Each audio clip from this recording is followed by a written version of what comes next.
have you ever seen those memes that said,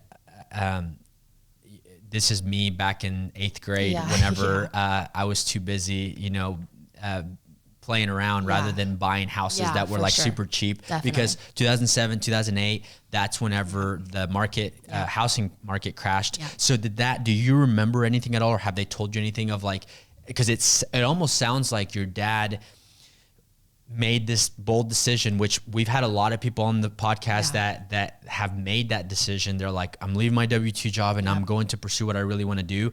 And then boom, something blows up in their face. Like, is that something that happened or? No, so he actually bought this franchise in 2008, right in the crash. So we're geared obviously towards ugly houses, ugly situation kind of thing. So that really propelled for us that year. It was actually one of his greater years because the market was crashing and people were looking for easy, quick out kind of thing. So, that it really propelled his business in 2008. And then it's honestly just steadily grown ever since. Welcome to the WillPower podcast, where we uncover the secrets of success and share the wisdom of exceptional individuals. I'm your host, William Gomez, and as a real estate professional, I bring you insights from the world of real estate and beyond. Join me as I engage in captivating conversations with incredible guests from diverse backgrounds and industries, from top real estate moguls to trailblazing entrepreneurs and influencers. We dive into the mindsets and habits of successful people. If you love what you hear, don't forget to rate and review. Get ready to be inspired, motivated, and enlightened. Live life today. Welcome to the WillPower podcast. Thank you. Thank you for having me. Thank you so much for being here. I've known you now for how long? 4 years? No, longer than that. Right? Oh, no, yeah, I guess about 4 years. It's been about 4 years. Yeah. And so I met you through Adam, who he works here. Yes, and it's funny. You know what's funny about Adam is based on when I first met him, I didn't know if I was gonna get like even, I don't want to say along with him, but like if I was gonna pretty much vibe with him. Yeah. And then this dude turns out to be like a really good friend, and then I met you shortly after that, and it's been a good 4 years of friendship. Definitely. So I know we kind of talked a little about this kind of maybe like jokingly, but then the more I thought about it, I was like, man, it would really be good to have Molly on here to talk a little bit about, I've had agents on, which you're a real estate agent, but you got your start like way before you were even 18 as far as like experience and everything, which we'll get into it. But I've never really had somebody talk a little bit more on the wholesale side of things. I think it'll be good to kind of dive into that a little bit and maybe give people some knowledge and kind of really see what it's like to quote unquote even get a deal on a property. So thank you for coming on. Do you what's people that have never heard your name, what's a 1 little minute introduction that? Well, a 1 little minute intro. It doesn't really have to be 1 minute, by the way. Okay. Just not like 15. I'm just kidding. Well, yeah, I pretty much got started just right out of high school. I grew up around real estate. So my family, my mom and my dad, I'm the only child, they bought this franchise that I now work for in 2008. So I graduated in 2012. I moved out right then. I was working tables, doing all kinds of odd end jobs, going to a community college for a semester, and then I realized, this is not it. So I started working for my parents' company shortly after that, and I'm going on 11 years of doing that now. So, but I've always grown up around real estate. My dad owned rental properties before he even bought that franchise. So for me, it was like, if I get in trouble, my grounding is getting dropped off and going to mow yards or going to rent a house and painting the house all weekend long. That was my grounding. That was I was just always surrounded by real estate. So it's really just what I've always known. Which, knowing you probably, that's all you did, right? Because you grew up probably being grounded your entire life. Yes, a lot. So what were your parents doing? And you said your dad was doing rentals and stuff before 2008, but what was he doing before he got into that franchise? Yeah, so he actually worked for Oklahoma Natural Gas, and he worked there as a meter reader for 10 years. So he actually kind of retired there early, and he was able to build up his 401k and cash out that early and start getting his rental property investments. So he was on the ground looking at houses, turning on the meters, doing that. So we already knew his neighborhoods, areas, and that's kind of what got started. And then my mom was just working like a corporate job at Hilti.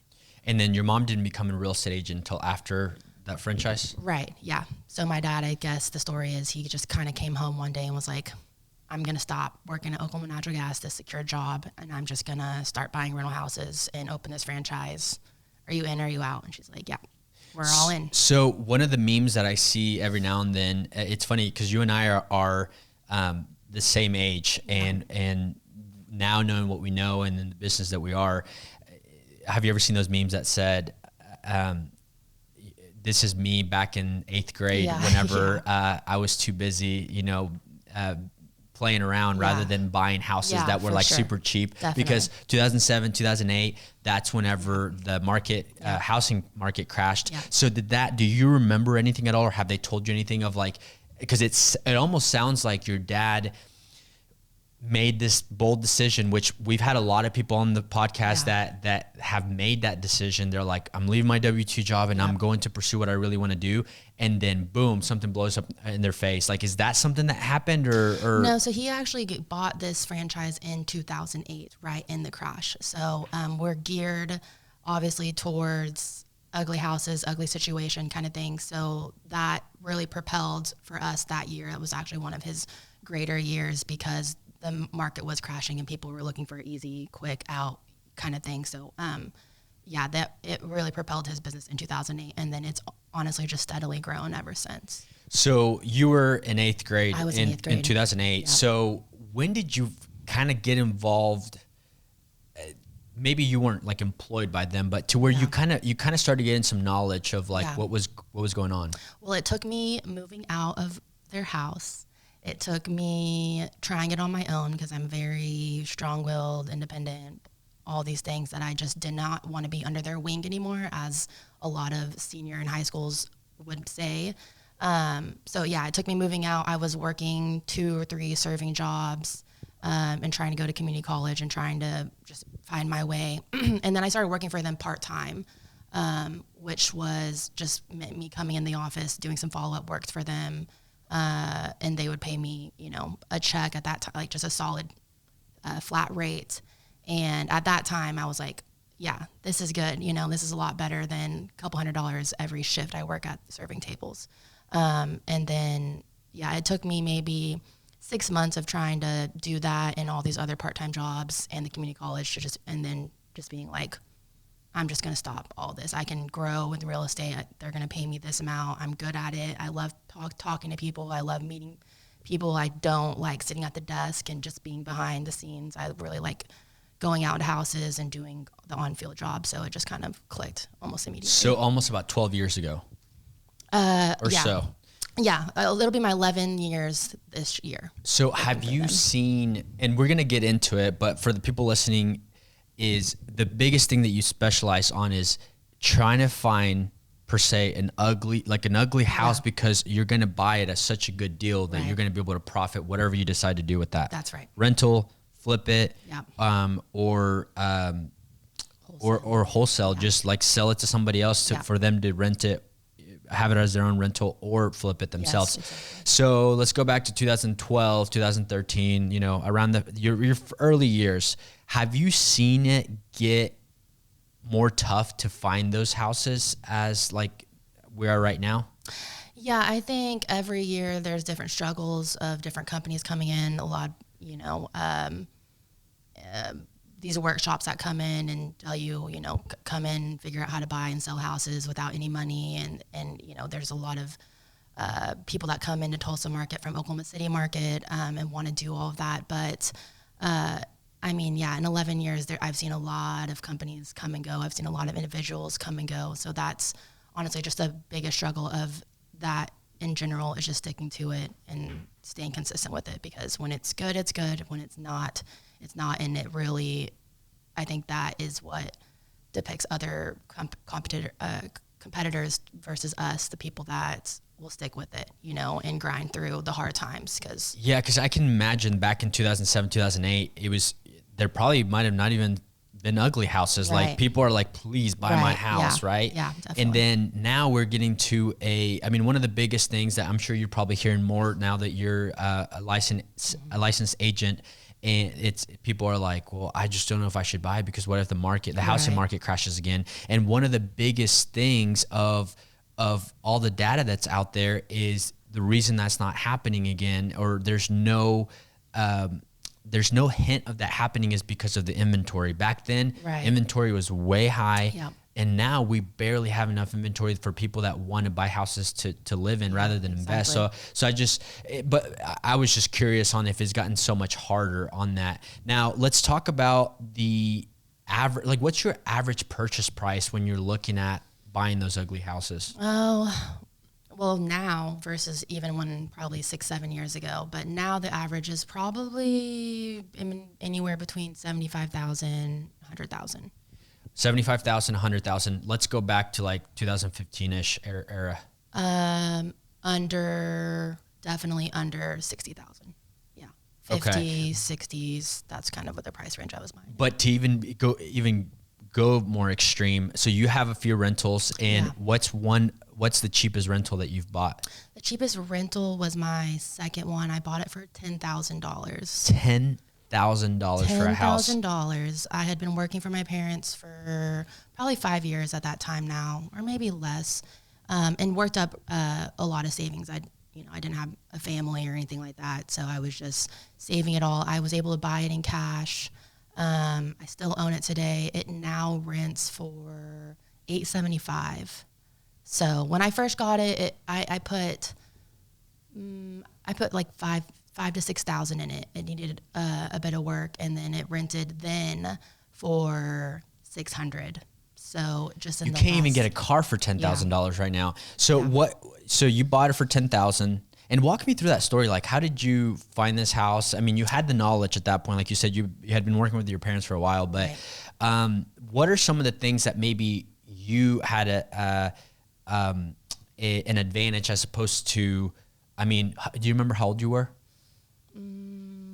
I was probably 23 or 24. 23. Okay, let's just go back to whenever I was 23, which I was actually just getting into the mortgage business. Even me at that point, and then you, 23-year-old, if I was trying to do something like that, like it would have been, you would have had a much bigger advantage based on the knowledge that you knew. Right. So what attracted you to that house, and walk me through the story of like how you first acquired it.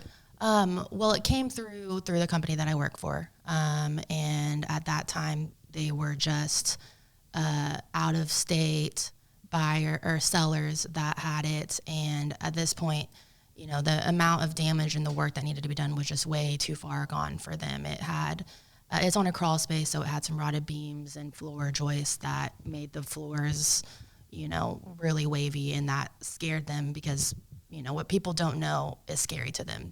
It was unfamiliar to them, and they just didn't want anything to do with it. They didn't live here anymore, and they were just like, I just want it to be done at this point. Little did they know, or I know at that time, that 3-4 years later, they were going to be tearing houses in the neighborhood down, and even on the same street, and rebuilding new construction homes. Where is that house at? It is right behind OSU Tulsa, downtown. Okay, gotcha. So like Pine and MLK, which is borders to Brady Heights, which everybody knows that area is just skyrocketing. So you bought it for $10,000, put $5,000 to $6,000. How much was it worth at the time after that? Like, let's say that you would have quote unquote flipped it, which, that's a very, very like unrealistic flip. Yeah. But what could you have sold it for? At that time, it probably was only worth like maybe $60,000. But still, yes. You could as a 23-year-old, yes, you could have turned around and just made, let's just call it $40,000 for how much work did that take you, do you think? It took less than a month to turn around, and then it was pretty. And then we fast forward 7 years later. Yeah. The reason I know that exactly is because both of us just turned to our new decade, which I won't go into that because I think you had a lot more fun than I did. I felt like on your 30th. I did have a lot of fun. But hey, so how much, 7 years later, how much is that property worth? I know you told me the rent, like how much it changed and everything. Yeah, it's worth over 100. I think it was valued at maybe 120, 115. So it has definitely gotten its. So as a 23-year-old, for being somewhat disciplined and saving some money, you said you didn't have a family. Now you have Right. a husband, you have a kid, but most 23-year-olds are going to be in that same boat. Yeah. They're like just not as much responsibility. You save let's call it $15,000. And 7 years later, that investment is worth $100,000. I would be so curious on how much money you would have if you would have gotten $10,000 and then put it in the stock market, or to where, sure, it would have compounded to a bigger amount, Sure, but not $100,000 worth of return in 7 years. Yeah, for definitely. $15,000. That's insane. Yeah. And then meanwhile, renting it out every month and getting that profit every month. Which that's the biggest thing that people need to understand is there's a difference between passive income. A lot of the times people get that confused because they think, oh, hey, let's say I'm going to work with Molly. She's going to find me a house and I'm going to flip it and I'm going to make 40,000 or whatever from the flip. That's not passive income, right? Because that's income that you're getting right then and there, and then it's done until you find the next deal. What you're keeping the homes, that's true passive income because you've been getting paid. And you specifically, because of like the rentals I have mortgages on them. You paid cash for this one and however many other ones you bought, to where you're literally getting, a check from them every single. So, tell me the story. Like, what was the condition of that property? Was it I know you told me like, it had probably foundation problems and everything. But was it kind of like, was it like in really bad shape? No, or? It wasn't in terrible condition. It was at that time still, I was like, I know what I'm doing, but I don't know like what that I'm doing that extent. I don't want to take on a mold house or a hoarder house, but I've definitely, in my 11 years of looking at ugly houses, I've seen a lot of ugly houses in ugly situations. A lot. What's the worst one that you've seen? The worst one I've seen, they start to like jumble up together. There's a lot. I mean, it depends like what avenue you want to go. If you want to go like cats or feces, I don't know. One that comes to mind for sure is and people are living in these. Yeah, and those are obviously the worst ones. With the ones where they're living in and they've got families they're living in. They've got animals that are just, one of probably my first couple of years, I went and looked at one and they didn't have any utilities on, and they were living in there, and they didn't have any water. They had filled the toilet up where there was nothing else going in the toilet, and then they started using the shower in the bathtub. So, yeah, mind you, that was pretty terrible. But the one that always sticks out to me is that. Have you ever smelled death? I don't think I have. I don't know if I want to. Are you talking about human or oh gosh. Yeah. So I went on this one appointment and it was over in West Tulsa, and they didn't really tell us much information. They just said somebody had passed away and it was inherited, which we get that all the time. There's no news there. But I get there and I'm asking my coordinator, like, what, do you have any other information? There's these masks sitting outside on the porch. Like, do you know what that's for? No, I don't have any idea. I'm like, okay, well, I go inside. And I was just immediately overwhelmed with, there's no words to describe the smell, but I knew instantly what it was and went right back out and realized why the masks were there. So they had called because their uncle had passed away in the house, and he had sat there for like 2.5 weeks. So, but he wasn't there when you He was, yeah, they had already removed his body and taken care of everything, but the house and everything was still just like, I mean, it was the middle of the summer, and he had been there for almost 3 weeks. With just, so I will never ever forget that house, that day, and that smell. The worst smell ever. Golly. But just a lot of like, and now I'm almost like immune to like just the hoarder situations, feces, animal feces, rodent, mold. I mean, it's all just, it's just my normal now. Which sounds great, but. Dang, that is, so you're probably talking about worse scenes than like the show Hoarders. Oh yeah, the Hoarder show is like traditional. That's like your average. A lot of it, yeah. It's not anything that I'm now. I mean, I'm over 10 years of just the same, issues. So yeah, it's pretty crazy how some people live. It's actually really sad. So.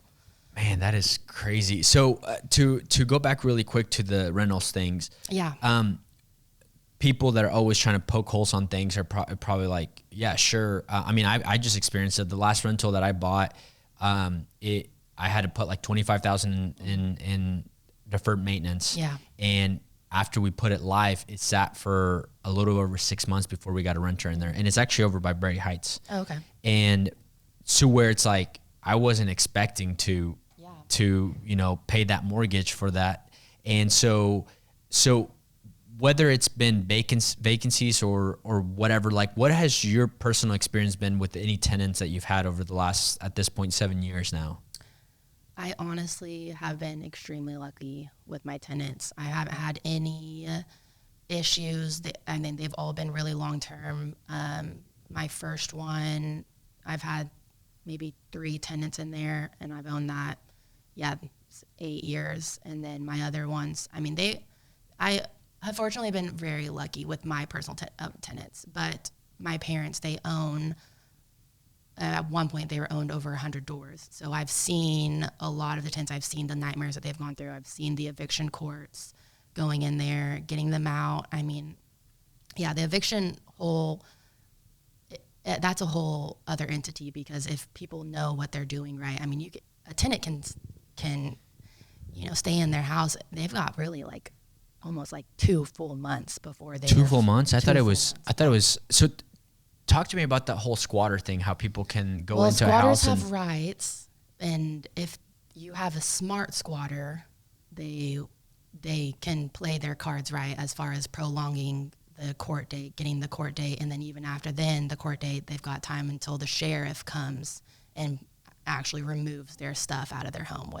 At this point, it's probably worse than even having a vacant house, because you're having to most likely pay the mortgage, because I would say probably a very low percentage of landlords own the house outright, because essentially, honestly, you want to leverage stuff too. Yeah. So, but you have somebody that's essentially ruining your house, and it's just putting you through probably paying more than just a mortgage, because you're having to pay legal fees and all this stuff, and utilities, the taxes, worry about people. So what's the worst thing that you have experienced, even though you've gotten really lucky, but I'm sure that you have kind of seen a couple things with any tenants that you haven't experienced anything? With my personal tenants, I mean, literally not even like, I mean, you've had to at least have like late pays or. I've got one who pays late a couple of times, but no, not really. I mean, I did just get hit on my first rental house. I've never had any issues with it. 7 years. It's always been rented. It's never been vacant. And I just got a notice from the city like last week saying there's a crack or something on my sewer line that has to do with the city sewer. I'm not having any issues at my house. My tenant's not having an issue, but they did some smoke tests and showed that there's a crack in my city part of my line that now has to be completely replaced, which will probably cost me a few $1,000s at least, which is something that I didn't even know. I mean, I've done it for 11 years. I had no idea that the city could come in and tell you to replace something, and if you don't, they're going to put a lien on the property. So that's kind of a new Dude, thing. the city can get away with a lot of different things. I mean, yeah. On our first house, I remember, I mean, to be completely honest, it's been, I never really, when it comes to like my utilities and stuff, you have to pay them regardless, right? So I never, like, people would be like, how much do you pay for your electricity or your water and stuff? And I still have no clue. Right. So I guess they were charging me super cheap for water. And after like living there for a couple of years, they sent me a letter and then called me and said, hey, so it looks like that the meter was broken. So we haven't been able to record how much water you've actually been using. So we haven't been charging you for it. So we're going to back charge you for the last couple of years that you haven't paid. And I threw the biggest fit because I was just like, how is this my problem? It's their fault. And then also it's like, how can you accurately tell how much water I've used over the last couple of years? It was like going to be like, I think almost $2,000. That's ridiculous. Was that before the cold pull lunges or after? That was way before. That was on my first house. Yeah, I'm probably definitely using a lot more water now that we have that I'm having to fill that thing. Yeah. Have you done one yet? No, I have not. I love how that's like the one thing that people think about when they see me now. I am like 34 days straight now. That's crazy. You need to try it. I should. I have a pool, but I don't think it's cold enough now. Now it's not cold enough. But yeah, maybe. But anyway, so I threw this biggest fit and they were like, all right, you don't have to pay it. And I didn't pay it. Oh, really? Yeah. Good to know. But they can get away with all this crazy stuff. For sure. So walk me through a day in the life of like, how do you get the leads, or how does the industry pretty much get the leads, like especially now in 2024, of potentially thinking, hey, this is a good person to reach out to see maybe they can sell me their house. And then like if I'm the one trying to sell the house, depending on the situation, how are you making an offer? Sure. And from there, I know you have investors that you work with, but like, does that normally, is it an instant deal that they take it? And then are most people, I know I'm asking you so many questions, but I'm just, this is what's running through my head. They're like, okay, cool. Like, are most people renting them? Are most people flipping them? Are most people like, what are they doing on that? Yeah. So the lead, like I said, comes in through the company that I work for, which we're a big national franchise that we're backed by. So when I do get it, we'll give them an offer, and it's a discounted offer based off of the value of what the house is worth and the condition of the property. A lot of the times by the time that I get there, there's no saving it, being able to go to MLS or do anything with it at all. So hoarder houses, mold situations, a lot of divorce, probate, inherited situations. Those are kind of deals that I'm getting. What else did you ask me? So from there, how do you go in and say, hey, this is what I'm going to offer you?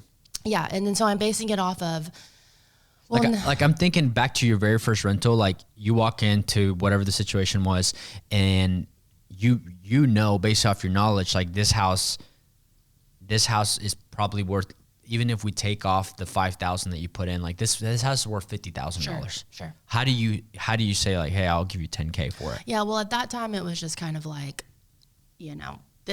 those houses weren't really worth that much at that time at $60,000. So yeah, I'm thinking of it as, I didn't know going into that I was going to make that a rental property. It took me some thinking on it. Like, that should make sense. But a lot of it is the mentality of what it can sell for in that neighborhood versus what you're putting into it. And then on top of that, I just became a realtor last year. So, keeping in mind those holding fees, closing costs, realtor fees, I'm not paying that. I'm not an agent, so we're paying out the 6% on that fee, plus trying to make a profit in there, counting for how much time it's going to take us. It's going to take us a couple months to turn it around or whatever. So on that standpoint, but I've really, focused a lot in my career on wholesale, which is helping investors that I know that want to get started as far as being a landlord or flipping a house or owner carrying it kind of thing. So I've got a lot of that, and being in this for so long, I know now what my investors are going to pay, which has really ignited my ability to purchase and wholesale them, because a house is only worth what someone's going to pay for it, right? And as a wholesaler, we're not marketing these on MLS. We're not marketing these on Zillow. So it's strategically investors that I have worked with personally in the past, or that I've heard word of mouth getting on my list that we have worked up for the last 10 years of people that are legitimate investors. So yeah, building that and getting an idea of what my investor is going to pay for it, and then kind of working it backwards. If I know they're going to pay, I won't get more than $100,000 for this. Well, then that means I can only offer this amount, to make sense, and for them to still be able to make money too, right? Because if they're only going to pay $100,000 for it, I already in my head know how much they're going to need to put into it, and versus what they're going to sell for it too. So they're not going to pay $100,000 for a house that's only worth $120,000, when it needs 10 in work and holding costs and realtor fees, and they still want to make a profit too, So as wholesalers, I think we get a bad rap sometimes about sucking all of the equity out before an investor is able to get anything on. And that's, for me anyway, is not the case. Obviously I want my investors to be successful and try to make money, whether they be a flip or a rental property or whatever it is they're doing. And that's how you build relationships, right? And that's how they trust you, and they know that I am going to do what I say I'm going to do. So, But a lot of them, I think, in this day and age now are, they're looking for rental properties just because the rental market hasn't taken a dip as much as the rates and purchase prices for retail, and they're wanting to scale back because, they're not moving as quickly as they used to a couple years ago or whatever the case is. But for rentals, I think personally that the rental value have only gone up and increased. So what's the average, do you think, of the discount that you have to get it for in order for everybody to profit, pretty much, like the average? Well, it depends. So obviously the bigger the discount, the better. But, it really just depends on the property. I mean, it's based off of because I with the ugly houses, we get a lot of backlash on that too. It's like, oh, you only buy ugly houses, you don't get pretty houses. Well, that's not the case. I've gotten some really, really nice homes that don't need any work, but it's just an ugly situation of where they inherited their aunt's very nice home, but they don't live here. They don't want to do anything with it. And they're just, it brings back bad emotions when they have to go to the property. So they just want to get rid of it.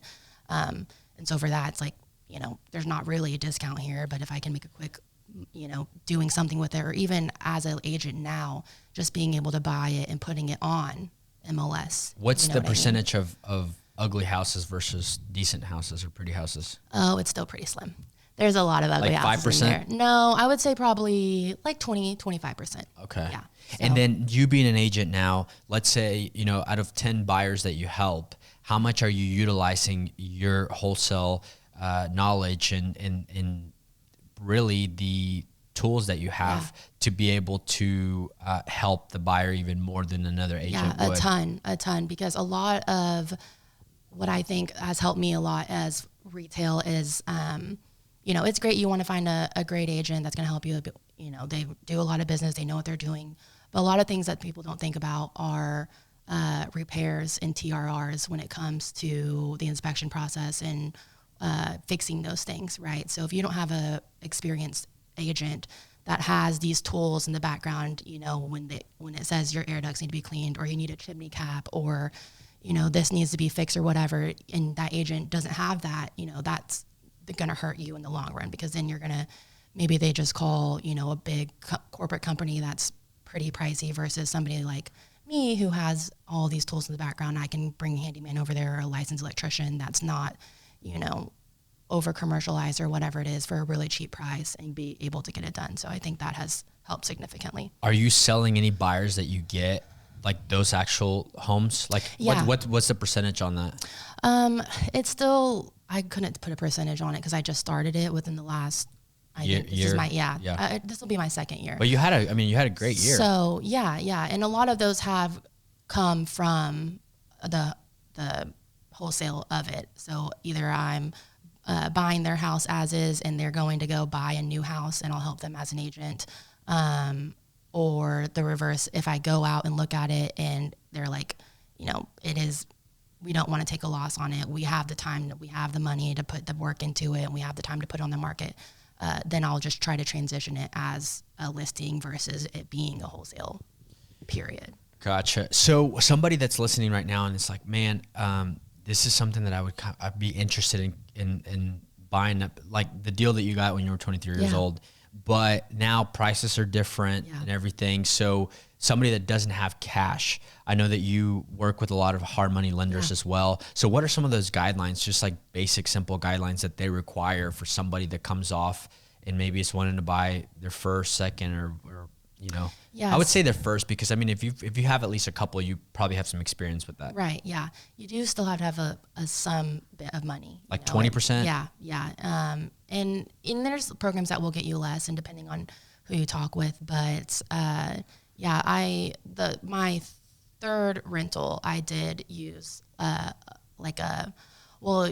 something I actually got a HELOC on it. So on my third one. But on that property or on a different property? On different properties. So I bought my first 2 rental properties in cash, and that's all great. I've got that cash flow, and then I've got that equity when I go to sell it. But you can't grab money off the walls.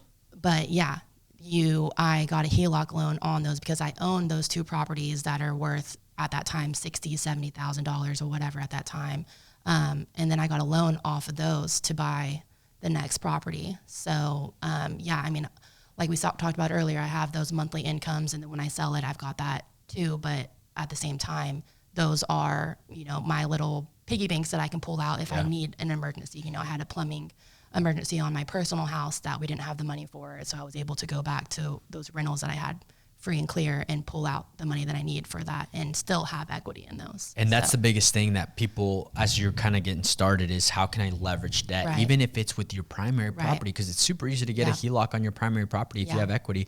I believe right now the average consumer has about across the nation has $247 or $246,000 of tappable equity in their primary home. Yeah, and they don't even know it. No. And that's, I mean, that it's like, would you rather, even if you're spending $10,000 or something, it's like you can keep your cash. Right. Because cash is king right now.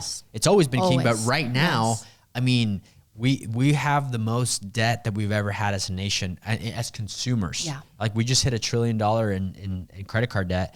And it's like, you want to try to keep your money so that you don't get into that position. Right. So with social media and everything nowadays, you know, there's a lot of people that will show, you know, a little bit more behind the scenes of not just this business, but just everything else. So talk to me about specifically in Oklahoma, do you have to be licensed now to kind of pass off that contract? Because before, and you can explain it a lot better than I can, but at least the way that I understand it is let's say if me, just Will, I'm not even in real estate, I go and talk to somebody and I say, hey, would you take $50,000 for this property? Yeah. But I don't have any money at all. Right. And they're like, yeah, I mean, I really need to get out of this. Then I sign up the contract and they agreed to sell it to me for $50,000. But you don't like sign it over to where at that point you're like, because I know that Molly will buy it for $80,000 and I can literally make $30,000 for literally doing nothing. I mean, having the connection. So I was under the impression that you couldn't do that anymore. You had to be licensed now. So and did I explain that correctly? Yeah. Can you go into that? Yeah, you did explain that correctly. And that is the case. I think there is some details in there that you have to you are not allowed to advertise a home that you do not own or do not have a contract agreeing that you are allowed to do so, just like an agent or MLS stuff. So I think there might be a situation in there where if you knew somebody and were able to do that and had a title company to perform that for you, that you could do that. But I think the majority of what they're trying to prevent is people advertising homes that they do not have permission to sell. So just like that scenario, but instead of you knowing me and doing that, you're putting it on Facebook or Zillow or Craigslist or whatever it is, advertising that it's yours and you do not have the permission to do so. Wow. So they did implement that as a wholesaling, that you had to be either a licensed agent or under a broker. So for a while, my mom was operating, she's a licensed broker as well. I was operating under her doing that and just thinking, I'm not really sure why it took me so long to get my license. I think I'm just more of I just always thought of it as a tedious kind of thing. There's lots of contracts, there's lots of paperwork, and I'm just not that person. I'm just always on the go. And so, yeah, even when that law implemented, I was just trying to work a ways around it under my mom's brokerage. But then, you know, I don't know, one day it dawned on me, like, why do I not have my license? Why don't just do it? So I did it, and it has, helped me tremendously. And now I'm able to capture all of those leads too that I wasn't able to help as a wholesale dealer. Maybe they just said, you know, we just want to list it with a realtor, and there I am. Now I'm a realtor. That makes perfect sense, because I was personally curious, and I'm sure there's a lot of people out there that just kind of assume whatever they hear, right? Yeah. Like, that's legal. Like, a lot of agents that I talk to, they're like, that's legal. Yeah. And it's like, well, what, can you tell me more about it? Right. And they're like, no. Yeah, you know, right. Like, they don't know. Yeah. So, okay. Once again, thank you so much for coming on. Yeah, of course. The last thing I want to ask you is, if it wouldn't have been for your parents, but most specifically your dad, you probably, who knows if you would have gotten into this, right? Yeah, definitely. And one of the people that you look up to the most is your dad. Yeah. So what is one of the biggest things that you've been able to learn from your dad over not just the last 15 years that he's owned the company, But just overall, like what's one of the biggest things that you think that you've gotten from him that has gotten to you to where you're at in life and all the success that you've had just overall? I think for him, for sure, and he would agree with this, is that he is so persistent and he never, ever gives up in anything that he does.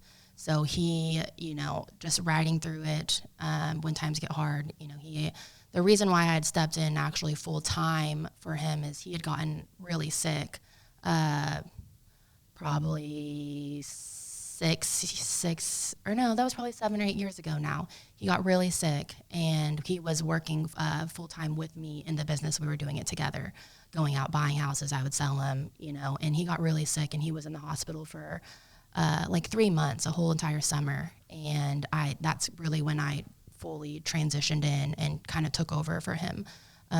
What happened? He had some stomach issues. He ended up having his large intestine removed, and it just never woke up. And he has epilepsy, so he had some seizures when he was in the hospital. And it was just, it was one of those things that he came in for a procedure, and it just went wrong, and one thing after another, and he could never get out. He couldn't get out of the hospital. But yeah, once he finally did, it kind of changed him personally too, and physically. So he never fully made it back into the office, but he still is, wants to hear everything that's going on. My motivation keeps me going and has always just been persistent because, just like you said, if he had never stopped working at Oklahoma Natural Gas and started this industry, I do not know that I would be in this industry and doing what I am doing right now. I love that. It reminds me of something that I listened to this morning. Somebody was telling a story about Kobe Bryant, and I think it was Chris Bosh was talking about that they were playing together in the Olympics or something, and he said that he wanted to be the first one at breakfast, and then he gets to breakfast and he saw Kobe there, and he had ice on his knees, and he was all sweaty. And not only was did he get beat to breakfast, but he had already been practicing for like hours. Yeah. And he said, I couldn't believe that because just the week or couple weeks before, he had lost the NBA championship. And here my season was over 2 months ago. And I took a break because I felt like I needed my, that break.